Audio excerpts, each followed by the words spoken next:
Hello বন্ধুরা, কেমন আছো সবাই? আশা করছি সকলে ভালো আছো। প্রিয় বন্ধুরা, আজকে তোমাদের জন্য নিয়ে এলাম আরো একটি নতুন গল্প। আশা করছি তোমাদের দাঁড়িয়ে যাবে, তাই ভিডিওটা শুরু থেকে শেষ পর্যন্ত দেখো। আমি আরমান, 18 বছর বয়স, ঢাকার গুলশানে পিঙ্ক সিটি নামক আবাসিক এলাকায় থাকি। আমার জীবনে একজন মাত্র মানুষ, তিনি আমার মা। আমার বাবা নেই। আমি যখন 5 বছর তখন বাবা মারা গেছে। আমার কথা ভেবে মা কখনো বিয়ে করেনি। যাই হোক, আমার মার পরিচয় দিই।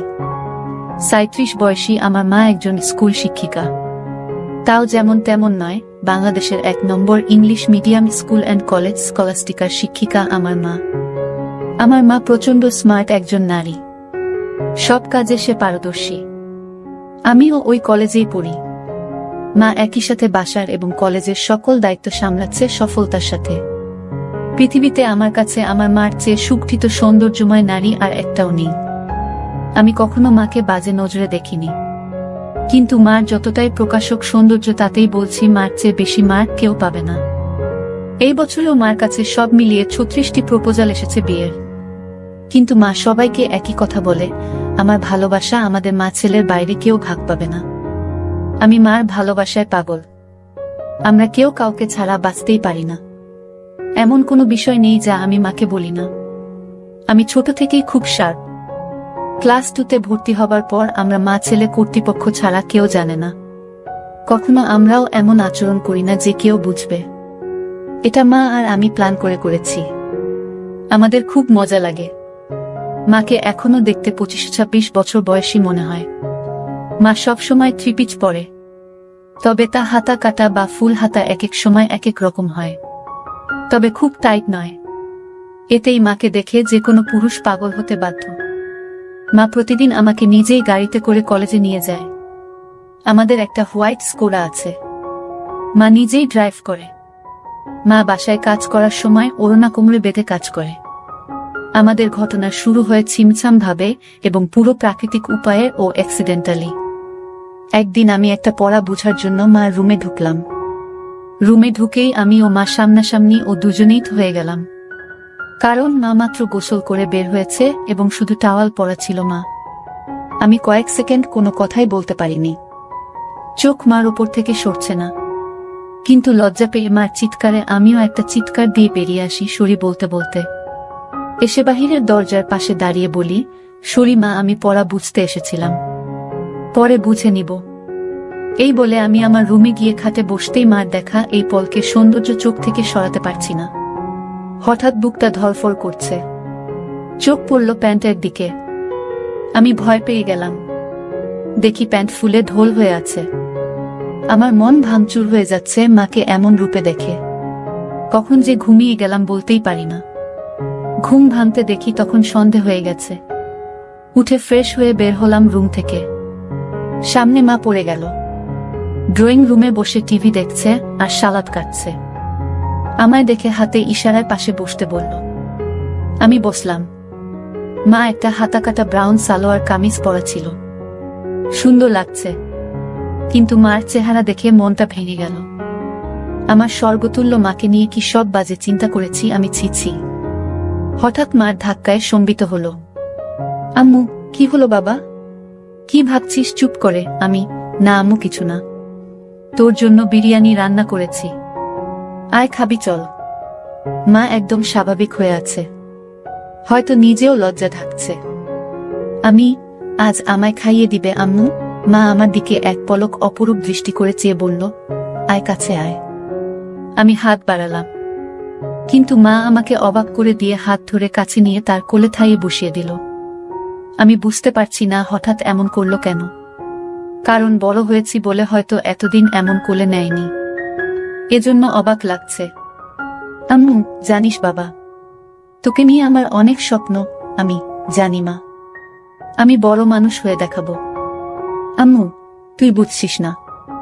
আমি চাই না তুই টাকা পয়সা কামানোর জন্য জীবন পানসে করিস। আমি মানে? আম্মু মানে হলো কখনো টাকার পিছনে না ছুটে খুশি থাকতে চেষ্টা করবি। টাকা এমনি আসবে। আমি, ও আচ্ছা। মা আমাকে খাইয়ে দিল। এমন মাসুম মার প্রতি রাতে কি না কি ভেবেছি আমি, ছি ভেবেই খারাপ লাগছে। আমরা যে যার রুমে গেলাম ঘুমাতে। সারারাত নিজেকে দুষেছি আমি। দুদিন মন খারাপ ছিল। এর মাঝে একদিন কলেজে যাওয়ার সময় মা বলল, কোনো কারণে কি মন খারাপ তোর? আমি, না মা। মা আর কিছু বলল না। পরদিন আমার ক্লাস ছিল না। মা গেল। হঠাৎ ফোন করলো মা, আম্মু, গোসল করে তাড়াহুড়ায় আমার কাপড় মেলতে ভুলে গেছি, একটু নেড়ে দে প্লিজ। আমি, আচ্ছা মা। আমি মার রুমে গেলাম। গিয়ে বালতি নিয়ে ছাদে যাই। নাড়তে গিয়ে প্রথমে ছিল কামিজ, তারপর সালোয়ার, এরপরে বাকিগুলোও দেখি। দেখে আমার বুক ধরফর করতে লাগে। দেখলেই বোঝা যাচ্ছে এটা নামিদামি ব্র্যান্ডের। হাতে তুলতে হাত কাঁপছিল। আর কি সুন্দর ঘ্রাণ, ওগুলো থেকে কি বলবো। আমি হতবিহ্বল হয়ে গেলাম। কারণ পৃথিবীতে 700 মিলিয়নে একজনের ভাগ্যক্রমে একই সাইজের হয়, আর তা আমার মার ভেবেই মাথা নষ্ট হয়ে গেল। পাগল হয়ে যাব মনে হয়, এমন দশা। আমি কোনো মতে ওগুলো একটা সাইডে নেড়ে দিলাম যেন বাহিরে কার চোখে না পড়ে। দৌড়ে রুমে এসে পড়ি। ইচ্ছা করছিল একটাবার হাত দিয়ে শান্তি করি, কিন্তু এর ভয়াবহতা বিশাল বলে নিজেকে সামাল দিই। এরপর ইন্টারনেটে দেখতে লাগলাম এসব চিন্তা নিয়ে। দেখি অসাধারণ বিষয়। স্বামী মারা গেলে ছেলেই মায়ের দায়িত্ব নিবে এবং সব খেয়াল রাখবে, তার শারীরিক মানসিক সব হতে পারে, এটা বেদে লেখা। নারী অন্য কোনো দেহের সাথে জড়াতে না চাইলে বাসনা পূরণ করা সন্তানের দায়িত্ব। আমি কি করব বুঝতে পারছি না। এসব ভাবতে ভাবতে ঘুমিয়ে গেলাম। উঠলাম মার ডাকে। দেখি মা সামনে দাঁড়ানো। বসলো বিছানায় ও আমার মাথায় হাত বুলিয়ে বলল, ঘুম হলো সোনা? আয় খাবি আয়। আমি উঠে গেলাম ডাইনিং রুমে। মা চা বিস্কিট এনে বলল, চল ছাদে বসি। আমরা ছাদে বসলাম। গিয়ে মা কাপড় দেখে বলল, আমি আজ ভুলেই গেছিলাম। এই রে, আমার ওই কাপড়গুলো কোথায়? আজ কি ধুইনি নাকি? আমি, না মা, ওই পিছনে আছে। এমন ভাবে বলল যেন ছেলের সামনে এগুলো কোনো বিষয় না। মা সব কাপড় তুলে হাতে নিল। আম্মু, গরমের ছুটিতে দিয়ে দিল। বলো কোথায় যাবে ঘুরতে? আমি, আমরা তো বাসায় সময় কাটাই না। চলো এই ছুটি বাসায় নিজেদের সময় দিই। মা অপলক তাকিয়ে আছে আমার দিকে। আমি, কি মা? ভুল বলেছি। মা আমার গালে হাত বুলিয়ে বলল, কোনো ভুল বলিসনি সোনা। তুই অনেক বড় হয়ে গেছিস বাবা। Love you baby. বলেই মা আমায় জড়িয়ে ধরল। এটা অবশ্য সব সময় হয়, কিন্তু আজ ভিন্ন একটা ঘ্রাণ আসছে মার গায়ে। এটা মমতা আর কি একটা ভিন্নতা বুঝলাম না। তো পরদিন আমি টিভি দেখছি আর মা ঝাড়ু দিচ্ছে। আমি দেখলাম মা আজ ওড়না পরেইনি, আর ঝাড়ু দেওয়ার সময় সব ঝলক দিচ্ছে। আমি জানি না কেন চেয়ে চেয়ে মাকে দেখছিলাম। হঠাৎ একবার আমিও মার দিকে তাকালাম, মাও তাকালে চোখাচোখি হলো। আমি খুব ভয় ও লজ্জা পেয়ে গেলাম। মা না জানি কি ভাবছে। আমি আর তাকালামই না। ভয়ে ভয়ে আছি কি যেন বলবে আমাকে। এমন সময় কাজ শেষ করে এসে মা পাশে সোফায় বসল, আমার রাগ এসে আমার কাঁধে হাত রেখে। আমি ভয়ে কাঁপছিলাম। মা বলল, আরে কি দেখছো এসব? চলো রেসলিং দেখি। তুমি দেখো না? আমি অবাক হলাম। আমি রেসলিং দেখে না। আমি মাথা নেড়ে না বললাম। মা বলল, বি এ ম্যান। এ যুগে রেসলিং দেখো না তা হয়? দাও রিমোট দাও। মা রিমোট নিয়ে চ্যানেল পাল্টে রেসলিং এ দিল। আন্ডারটেকার আর ট্রিপলিচের খেলা চলছিল।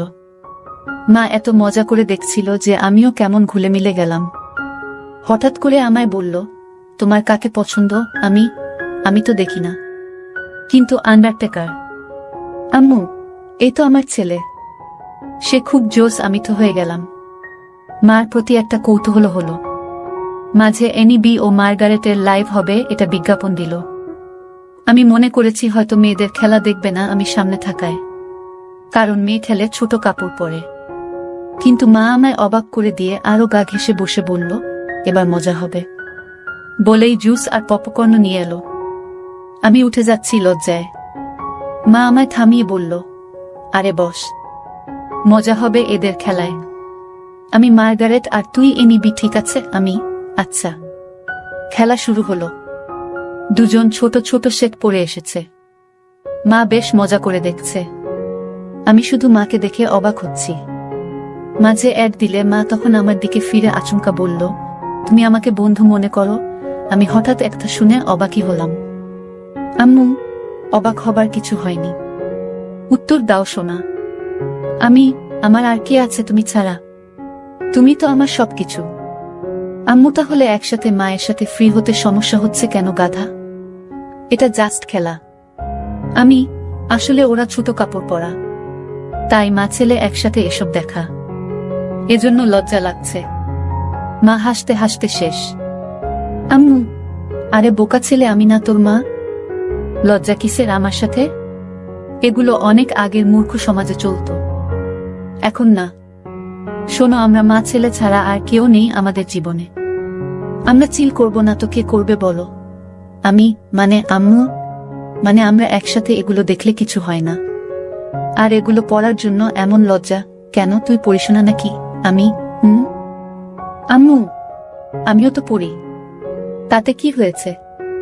এসব উলটপালট কথা বলবি না। পোশাক কখনো মানুষের স্বভাব থাকে না।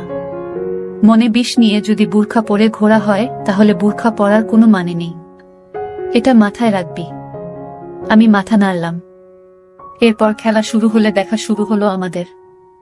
হঠাৎ মা বলল, চল বাজি হবে, আয় দেখি কে জিতে। আজ মার্গারেট জিতবে। আমিও আর লজ্জা না পেয়ে মাকে সঙ্গ দিলাম। আমরা রক্তহীন করা খেলায় শেষে আমিই জিতে গেলাম। পুরো 5,000 টাকা জিতলাম আমি। কিন্তু মা একটুও মন ভারী করল না। বাহ, বেশ টাকা আয় হলো। মাঝে মাঝে এমন হলে বড়লোক হয়ে যাব। আম্মু, তা তো হবেই। তবে জিতলি, কি খাওয়াবি বল? তুমি কি খাবে আম্মু? তোকে খাবো। আম্মু, আরে বোকা, এমনি বললাম। আচ্ছা, আমি ঘেমে গেছি, যাই গোসল করে আসি।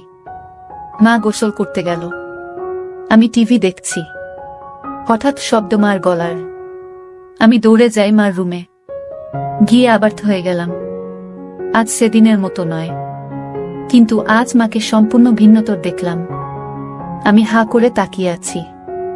আম্মু, কিরে, কি দেখিস? অবাক হয়েছিস না? আমি মাথা নেড়ে হা বলি। কিন্তু এত টাইট যে? ও, তুই টাইটের কথা বলছিস? আমি বলছি, এটা আমার অনেক আগের জামা। এই জামার বয়স তোর চেয়ে 2 বছর বেশি। কি বলছো এগুলো? ওয়াও। হ্যাঁ, ওয়াও। সুন্দর না? নাকি খারাপ লাগছে? খারাপ লাগে তোমার ভূত। একদম পরি লাগে আমার মাকে। কিন্তু আসলেই অনেকদিন বলে টাইট হয়ে গেছে, কেমন যেন লাগছে।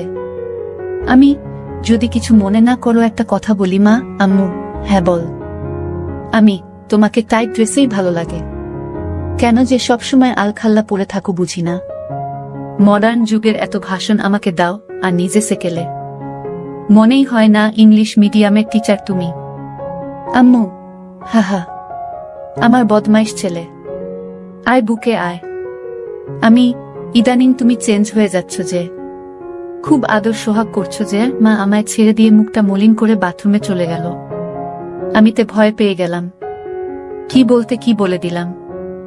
একটু পরে মা আবার আলখাল্লা পরে হাতে ওই জামাটা এনে আলমারিতে রেখে ধপাস করে বন্ধ করে নিচে কিচেনে চলে গেল। আমি কি বলবো বুঝতে পারছি না। আমিও পিছনে গেলাম। বললাম, মা রাগ করেছ? সরি মা। আর এমন বলবো না। মা কথাই বলছে না। আমি পিছনে ঘুরছি, কিন্তু মা পাত্তাই দিচ্ছে না, শুধু চোখে পানি ভরে কাজ করছে। কিচেনের জিনিসে রাগ ঝাড়ছে। টেবিলে খাবার দিয়ে মা ওপরে যাচ্ছে। তখনই আমি মার পায়ে পড়লাম ও বললাম, আর কখনো এমন বলবো না মা, ক্ষমা করে দাও। কেঁদো না মা, তুমি ছাড়া আমার আর কে আছে বলো? মা কেঁদে দিয়ে আমায় জড়িয়ে ধরে বলল, আমিও তো তাই বলছি। তুই ছাড়া আমার আর কে আছে? তোকে আদর সোহাগ করবো না গো কাকে করব? তুই তো আমার সবরে পাগল। সরি, আর হবে না মা। আমি সবসময় তোকে ভালোবাসি বোকা। আর এমন বলিস না। আমাকে প্লিজ একা করে দিস না তোর বাবার মতো। না মা, আমি তোমার সব কথা শুনবো ও মেনে চলবো। আমারও সব কথা মানতে হবে তাহলে? মা মুচকি হেসে চোখ মুছে বলল, তাহলে ওই ড্রেস পরে এসো আর আমাকে খাইয়ে দাও। মার মুখে উজ্জ্বল হাসি। মা রুমে গিয়ে মিনিটে চলে এলো ওই ড্রেস পরে। আমি বললাম, তোমায় একদম ক্লাস 10-এর মেয়ে মনে হয় মা, যে কোনো কাপড়েই বোঝাই যায় না তোমার বয়স 37। মা মুচকি হেসে আমায় নিয়ে বসে খাওয়ালো। তারপর আমরা যে যার রুমে গিয়ে ঘুমালাম। এভাবে মা আর আমি আর কিছু না করে ছুটি শেষ করলাম। ছুটির পরে আমাদের কলেজে একটা সাংস্কৃতিক অনুষ্ঠান হয়। সবাই নাম দেয়, আমিও নাম দিই গানে। আমরা পারফর্ম করি, অনেকেই অনেক রকম করে। মেয়েরাও পারফর্ম করে ড্যান্সে। হঠাৎ একটা ড্যান্স চালু হয়। দেখলাম কয়েকজন মাঝবয়সী নারী ঘুমটা দিয়ে স্টেজে উঠল। এরপর গান চালু হতেই ঘুমটা খুললে আমি আকাশ থেকে পড়লাম। মা লিডিং ড্যান্সার আর মারাত্মক লাগছে তাকে। মা একটা হলুদ শাড়ি পরেছে যা মারাঠি স্টাইলে বাঁধা ও নাভি বরাবর। এতেই সবার হৃদস্পন্দন বাড়িয়ে দিল। সবাই হুররে করে অনুষ্ঠান শেষ করল। আমি আমার মা এত সুন্দর নাচে তা জানতাম না। ছেলেরা সবাই তো বলছেই, সাথে মেয়েরাও বলছে ম্যাম খুব হট। আমার খুব গর্ব হলো এটা শুনে। আমরা বাসায় গিয়ে আমি মার সাথে কথা বলছি না। মা তা দেখে বলল, কি হয়েছে আমার প্রাণ ভোমরা? আমি, ইস আবার প্রাণ ভোমরা বলছে। কখনো তো বলনি নাচতে পারো, আমাকে তো কখনো নাচ করে দেখাওনি। মা আমার কাছে সোফায় বসে গা ঘেঁষে বলল, এই যে মশাই, আপনাকে সারপ্রাইজ দিতেই বলিনি আগে। এখন আপনিও তো অবাক হলেন তাই না? আপনার জন্য এত কিছু করলাম আর আপনি যদি মন খারাপ করে থাকেন তাহলে হয়। সরি। আমি, আচ্ছা ঠিক আছে। তুমি এত সুন্দর নাচতে পারো আমি জানতামই না। আর কি ড্রেস পরেছ তুমি ওখানে, আমি অবাক। কখনো তো এমন খোলামেলা পোশাকে দেখিনি। আম্মু, খোলামেলা কই? এত মারাঠি স্টাইল। আর খোলামেলা কি বলছো? আমাকে কি খুব খারাপ লাগছিল? আমি, নাউজুবিল্লাহ। তোমাকে আর খারাপ লাগবে তা অসম্ভব। পৃথিবীর সবচেয়ে সুন্দর নারী আমার মা, আর তাকে খারাপ লাগবে? তোমায় মারাত্মক লেগেছে মা। মা আমার গাল ধরে বলল, থ্যাংক ইউ। আম্মু, মা একটা কথা বলি? আম্মু, হ্যাঁ বল। আমাকেও একদিন নেচে দেখাবে প্লিজ? আম্মু, তুই আমার নাচ দেখবি? ভালো লেগেছে আমি খুব। আমি ভাবতেও পারিনি এত সুন্দর নাচ তুমি। আজ সবাই তোমার প্রশংসা করছিল। প্লিজ মা, দেখাবে বলো না? আম্মু, অবশ্যই দেখাবো সোনা। আমার পৃথিবী তুই, আর তোকে খুশি করতে সব করতে পারবো। বল কি ড্যান্স দেখবি? আমি, যে কস্টিউম আছে তার বিচারেই যা ইচ্ছা তোমার। আম্মু, আচ্ছা তুই বস, আমি আসছি। বলে মা পালালো রুমে। একটু পরে এসে আমায় পুরো চমকে দিল। মা একটা শাড়ি পরেছে যা ট্রান্সপারেন্ট মেরুন রঙের, ফলের সব উদীয়মান। দেখে আমি সোফা থেকে দাঁড়িয়ে যাই। মা আমায় এমন উঠতে দেখে বলল, এখন আমি তোর টিচার নই বোকা। দাঁড়াচ্ছিস কেন? আমি যেন কেন বলে দিলাম, তোমায় আজকে সত্যি অসাধারণ হট লাগছে মা। বলার পর খেয়াল হলো আমি কি বললাম। জিভ কেটে বললাম, ওফ সরি মা, আমার ভুল হয়ে গেছে, আর বলবো না এমন পচা কথা। মা আর চোখে একটা চাহনি দিয়ে বলল, আমি কি হইতো বলতো? আমি, আমার মা। আম্মু, তাহলে এমন কেন করছিস? মা নাকি তার সন্তানের কাছে সবচেয়ে সুন্দর হয়। তুইও তো বললি, তো প্রশংসা করতে এত দ্বিধা কিসের? আমি, ওই ভাষাটা বিব্রত তাই। আম্মু, চুপ করত। কোনো বিব্রত নয়। এদেশীয় গীত সংস্কৃতি তোর ভিতরে কিভাবে এলো বুঝলাম না। হট কোনো বাজে শব্দ নয়। যাকে যা লাগে তাই বলা উচিত, বুঝেছিস? চাইলে আরো গভীর কিছু বলতে পারিস। আমি ভ্যাবলা হয়ে বললাম, হ্যাঁ, কিন্তু মাকে এসব চজাতীয় কথা বলা কি ঠিক? মা আমায় হাত ধরে সোফায় বসে বলল, আম্মু দেখ শোনা, আমি তোর মা। আমায় তুই যা খুশি বলতে পারিস। ভালো লাগলেও বলবি, খারাপ লাগলেও বলবি, তাতে কোনো সমস্যা নেই। এখন তুই যদি আসলে আমায় মা বলে আপন নাই বা ভাবিস, তাহলে আর আমার কি করার? স্বামীকে হারিয়ে একমাত্র সন্তানের সঙ্গ কপালে না জুটলে তো আর কিছু করার নেই। আমি বুঝলাম মা মনে মনে কষ্ট পাচ্ছে, আর প্রশংসা করায় মা আমায় বাধা দেয়নি। পশ্চিমা দেশের মতো মা আমায় স্বাধীনতা দিচ্ছে, ভালো তো এমনিতেই বাসে মা। তাই মার মন ভালো করতে বললাম, okay my dear loving mother, let's show me your best move.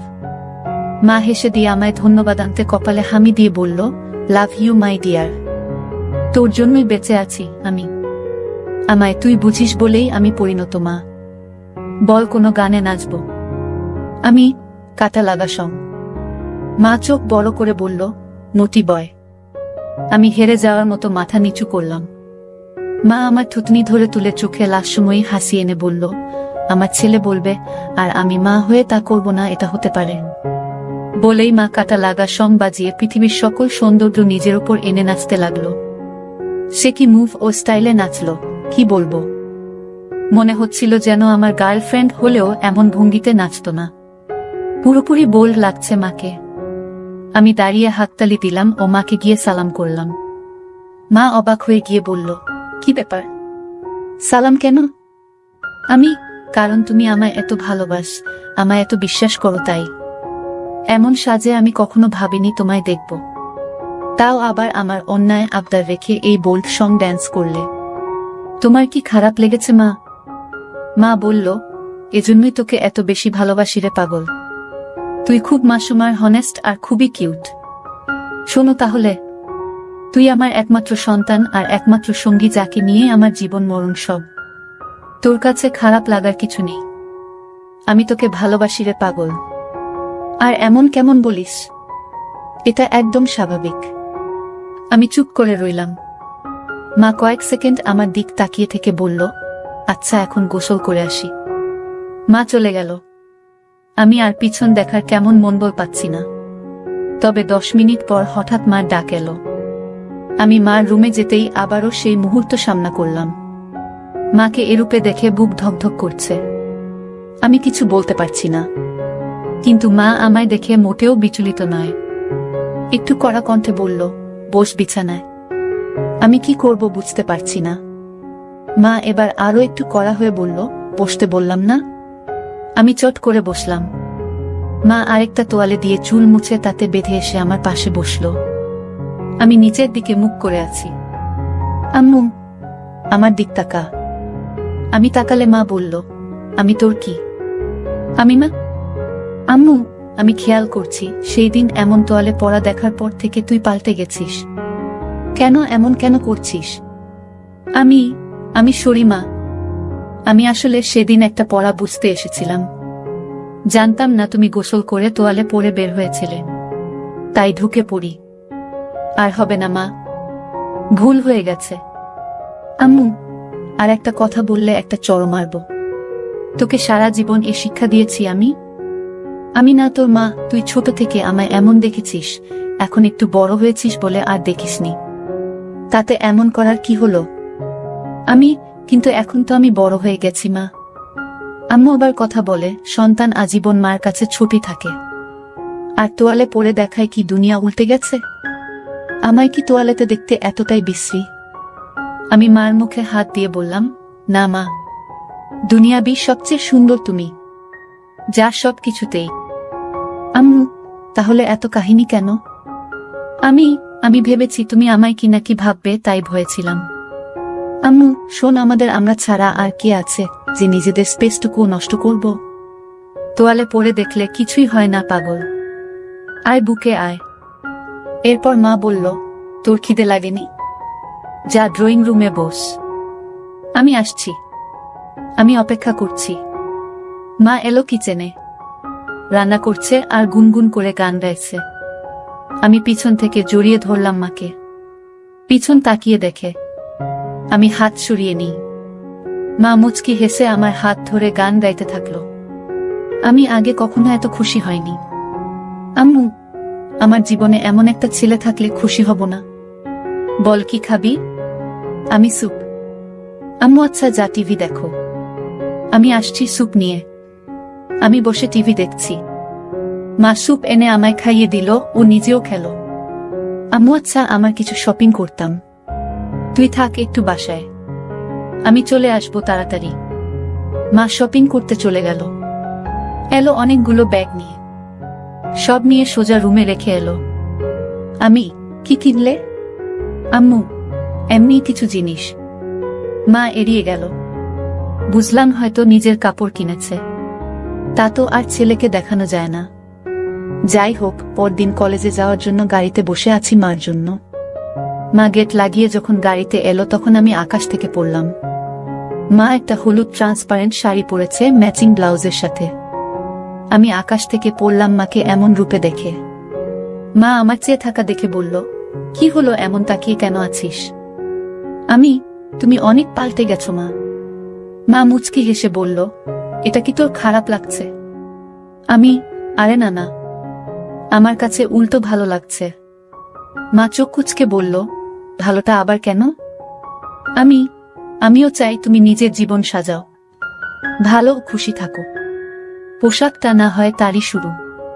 মার মুখে উজ্জ্বল গর্বের হাসি। I am proud of you baby. আমি, মিটু মম। আজকে অসাধারণ লাগছে মা। আম্মু, আমি ভাবছি এখন থেকে শাড়ি পরব। আমি, ভালো ডিসিশন। কিন্তু শুধু শাড়ি কেন? আম্মু, এমনি না হলে আর কি পরা যায় বলতো? আমি, আমাকে জিজ্ঞেস করছো? মা কাকের মতো আশেপাশে তাকিয়ে বলল, আর কাউকে দেখছিস গাড়িতে? আমি না মানে একজন মা তার ছেলের সন্তানের কাছে পোশাকের সিদ্ধান্ত চায় তাই বললাম। বাংলাদেশে এটা স্বাভাবিক নয়। আম্মু, আমার কাছে সবকিছু তুই, তাই আমার কমেন্ট তুই করবি। বল কেমন পরব? আমি, সত্যি ফ্র্যাঙ্কলি বলবো। আম্মু, এবার চড় খাবি? আমি, সরি। আম্মু, বল। আমি, a bit of western you know. মা আমার দিকে তাকিয়ে রইল কয়েক সেকেন্ড। মার এই রহস্যঘন তাকানো বুঝি না। আম্মু, ওয়েস্টার্ন। বলেই মা গাড়ি চালাতে লাগলো। কিছু দূর যাবার পর একটা ঝোপের কাছে গাড়ি দাঁড় করালো। আমি বুঝতে পারছিলাম মা কেন গাড়ি দাঁড় করিয়েছে। মা গরম গরম নিঃশ্বাস ফেলছিল, আর হাতটা আমার নিচের দিকে বাড়িয়ে দিতে লাগলো। আমি বুঝতে পারছিলাম মা আর নিজেকে আটকে রাখতে পারছে না। নিজের ছেলের সাথে সেই নিষিদ্ধ কাজটা করতে চাচ্ছিল।